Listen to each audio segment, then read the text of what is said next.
Well, guess what's back again, ladies and gentlemen? You know it, you love it! It's time for the debate of the week, something that has not been seen for quite a while. It's been on a little bit of hiatus. I've had a lot of stuff to do and not a lot of interest, particularly what's been going on with wrestling. And this kind of falls into what's been going on. I'm going to be honest here. I used to do the debate of the week as much as I could, but because of my injury, running to the doctors, the stress I was going through, I could not really go through with it much. Only once in a while, sporadically. On top of that, wrestling wasn't that great. And I'm calling it wrestling because right now it doesn't deserve the proper name. Because after this Monday, it was the most horrible show I've seen in years. I've seen the Slug Daddies review of it. I haven't fully seen NJ and his new partner. I forgot a guy's name. He seems very knowledgeable. I admit I miss Mr. Parkin, but his schedule with his new job, from what I understand, he just can't work with NJ anymore. He can only upload his NXT reviews and sometimes SmackDown. That's the only time he has. But they have a 46-minute video on this Raw. I don't know if they do it that long. I really haven't had a chance to look at much of the British Fist lately. But from what I can tell, they were not too happy with what was going on with Raw. The Slug Daddy was mad as fuck. He didn't finish looking at Raw at all. After he saw Hornswoggle with Fandango, he went to bed. He said, fuck this. I'm done. And I can honestly understand the reasons for what he's stating. Look, my reviews are from a perspective of a person who is maybe above an average fan, but not a smart mark or a mark. I try not to go that far with my understanding and investigation of wrestling and the background of it, because I want to keep the mystique and I want to keep the mystery of it. I don't want to get so deep in it because I have a tendency to just let things go if I get too involved in it. I like just still guessing on most stuff, even though I know I'm wrong most of the time. But when you see this, you don't even need to guess. The WWE, when it comes to this situation with the network, is a disaster. This is my understanding of the network.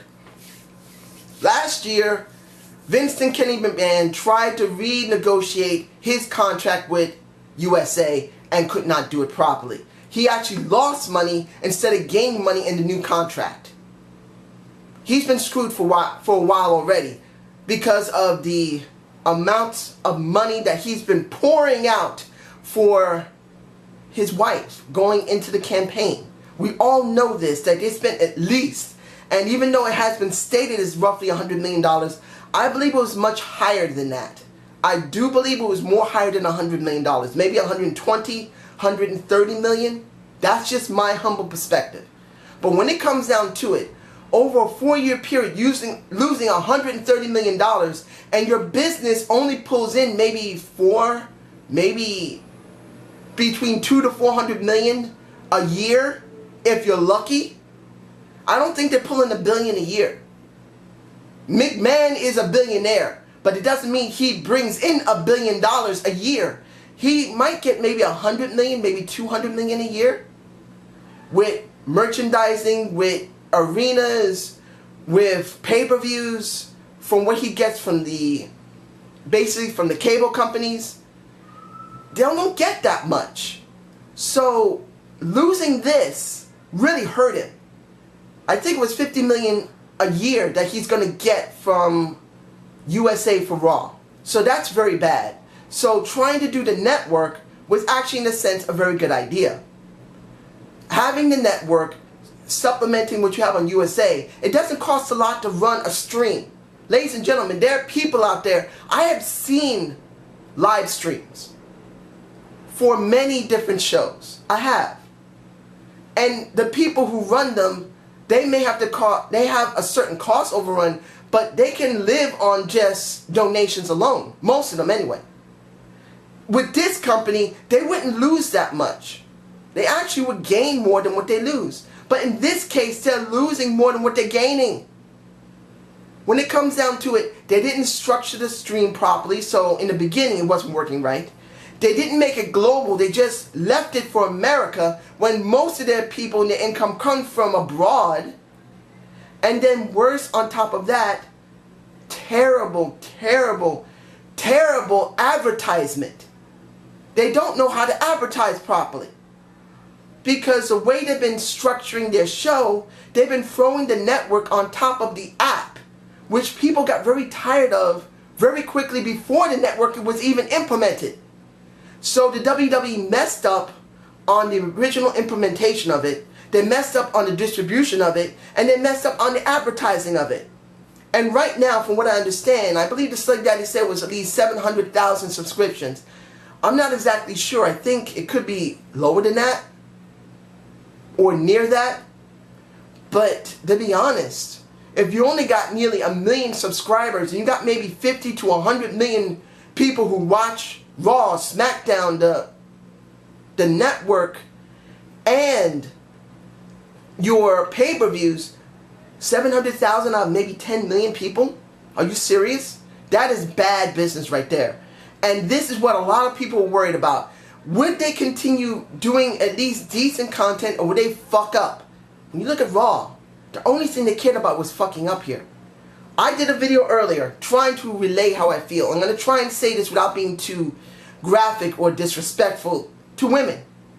Or men for that matter. Because this is like prostituting. When you look at Triple H, he prostituted himself, his wife, Randy Orton, Kane, and anyone else that came into the ring. He literally is begging people to watch them like a prostitute would be out on the street. Let me paint you a picture. Back in the 80s in New York City, you can go to 42nd Street at late night, particularly on a Sunday, find yourself a piece of ass and get laid. The only thing that needed to be done was to go out there either to walk, or it would be better with a car. The woman walks up to there, flashes you a pair of tits and say, "You want to fuck? I'll give you a suck. I want a buck." You get my point? That is what I just got. They're willing to show a suck, a fuck, as long as you give them a buck. That's what the WWE gave us. And that angered me so badly. With the Slick Daddy, he turned it off with Hornswoggle. After I saw what happened with Fandango, I was almost at the point I didn't want to watch. And to a point I didn't. But I still could hear it because I was busy in my kitchen doing something. But I couldn't watch the product. I just listened to my television. And it's sad. They had so many opportunities right now, the WWE, before SummerSlam. Look, I'm painting you a picture of what SummerSlam could have been. I'm going to be straight here. Bray Wyatt with... Sorry, I'm sick. Bray Wyatt with Chris Jericho. On paper, it looks like it'll be a great thing. They both talk well. They do great work in the ring. They have great chemistry. But I have no fucking care. Because Bray Wyatt was never structured right. Chris Jericho has definitely not been structured right. And they rushed the entire thing.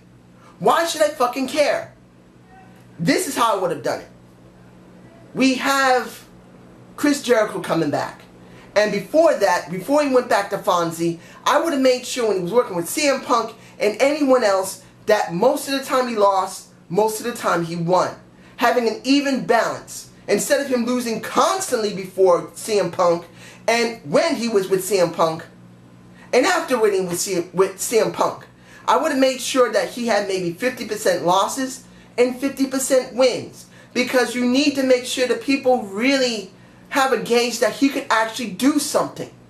Because he didn't feel like he could do anything. Then when it came to Bray Wyatt, I would never stuck him with John Cena. I would have had Kane become the manager of the Wyatts. Because even though Kane isn't great in the ring anymore, he could have became a manager. He could have been the one to make them more sadistic, more destructive, more epic. And in the end, break off from them. They feuded with him. And Bray became the most dominant one there. Eric and Luke Harper could have been structured better, particularly with their music. We got the whole... What the fuck? They're still doing... We got the whole world in their hands in the beginning of this song when it should be the song. It sounds better without that stupid opening. I would have taken it out, and they would have had a better match with the Usos because I would have made sure they weren't together. And that could have been SummerSlam. Bray Wyatt would have gone against Chris Jericho because Bray Wyatt could see that Chris always says we have to save everybody. I would have made sure they had a lengthy but a very well structured beginning. I would have made sure they didn't touch each other immediately. I would have made sure that Bray, if he did attack him, it had meaning. And then Bray would win matches after that, so it would make sense. Then I would make sure Chris won some matches, and it would have made sense. I would have then eventually had them touch a couple of times after that, and then eventually I would have them touch at SummerSlam, finally having their match. That would have been more interesting than what we've been getting. Fandango dealing with Summer and my sweet Layla, who I got angry that El Tortilla was bouncing on her boobs. This is how I would have structured that. And I know you're going to say, why are you even talking about Fandango? Look, Johnny Curtis is not a great talent. Not everyone is a great talent. It counts how they're promoted. Look at Mr. Bob Backlund. Mr. Bob Backlund became a great talent because someone knew how to promote him right. Because when he was with Pat Patterson back in the 70s, and Pat talked to Vincent Kennedy McMahon saying, look, I got a good wrestler here, but he's got no personality. This guy could never be my champion. What did Kennedy say? Vincent Kennedy said, give him to me. I'll make him my champion, promote him right. You will see him get over. And he did get over for 6 fucking years. The only thing you need to do, take a negative turn to a positive. This is what I would have done with Fandango, Summer Rae, and Layla. Summer Rae's with Fandango for several months, still doing what they're doing like they were before. Eventually, he goes on a losing streak. He breaks up with her on Twitter. It could be done that way. Then he goes with Layla. Layla and Summer Rae start feuding each other because Summer Rae still loves him. Layla's already in love with him. They keep fighting between each other. Then Fandango starts having feelings for them both. He doesn't know how to handle it, but he tries to deal with it. Then eventually both women realize this screw job is not us to each other, it's him to us. Let's fuck him over. They could have beat his ass up once, and he wouldn't touch them because he's not a man hitter, because that's for the kids. Then they decide to get guys to go up against him and beat him. But then he does not lose. And he continues winning. And continues winning. And we show these women getting frustrated and more vindictive. And we show these women wanting to kill this man and do whatever they could to win. And by the time of SummerSlam, they finally get a payout. They get the right guy to go up against them. Those guys have a good match. And both these women basically have it over on him, dance on his grave, and then the kids are satisfied because they see a good match. The adults are satisfied because 2 vindictive women basically get over on them. It could be the women that think that. For the men, they could have actually had a different turn. They could have actually lost the match still. Again, they lose, but then they realize, this guy is so epic, this guy is so good, we gotta be with him. And then we have a threesome. 2 women with a man, and he goes out with 2 women under his arm all the time for several months. This would have satisfied that 34 to 18-year-olds. To a point, maybe it might have satisfied the women because they would have saw decent drama unfolding. But we don't get that. When it comes to Roman Reigns, when it comes to Randy Orton, right now it's not too bad, but it could have been better. You could have Randy Orton getting even more angrier, in a sense, taking this away from Triple H, structuring this in such a way that you could see how the legend killer used to be. And it wasn't bad when he did that. He could be destroying new up-and-coming legends. He could have started saying that, and we could have had to build up to that, and then that would be a SummerSlam. When it comes to Brie Bella, even Stephanie, and I know you guys don't want to hear this about Stephanie and Brie Bella, I know. I've said this in numerous videos.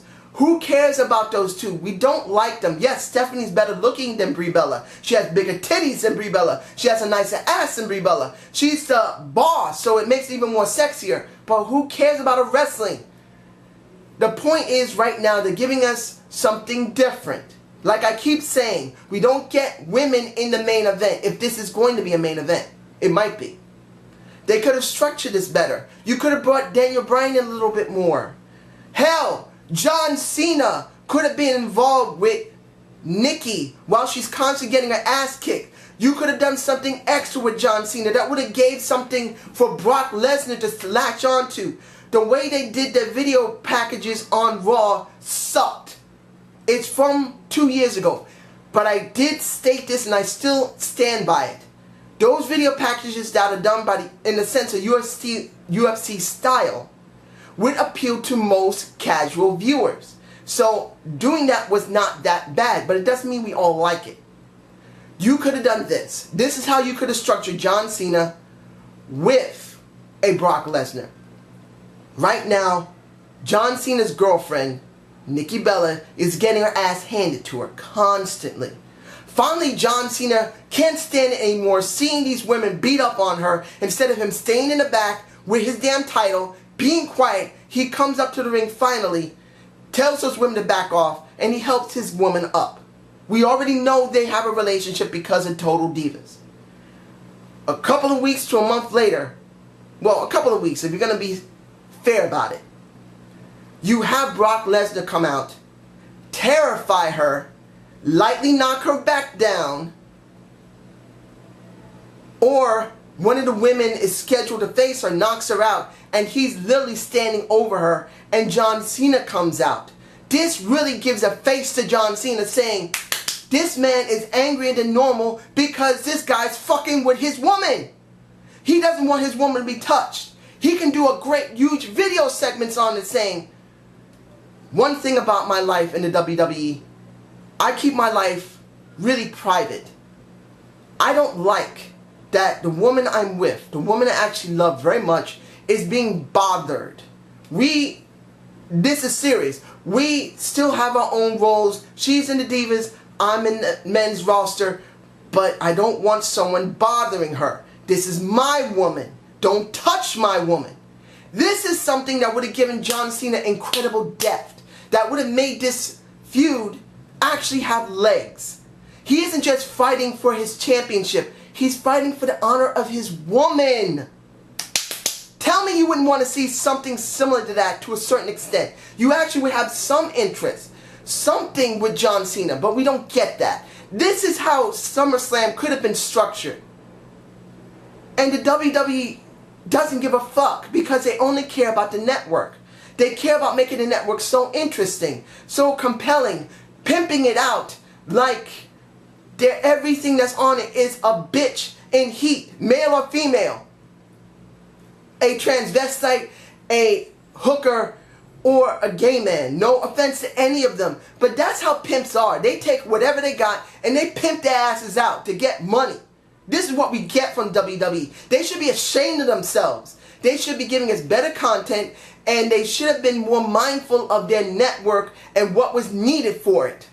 It's a waste. But you guys tell me what you think I said about what SummerSlam could have been.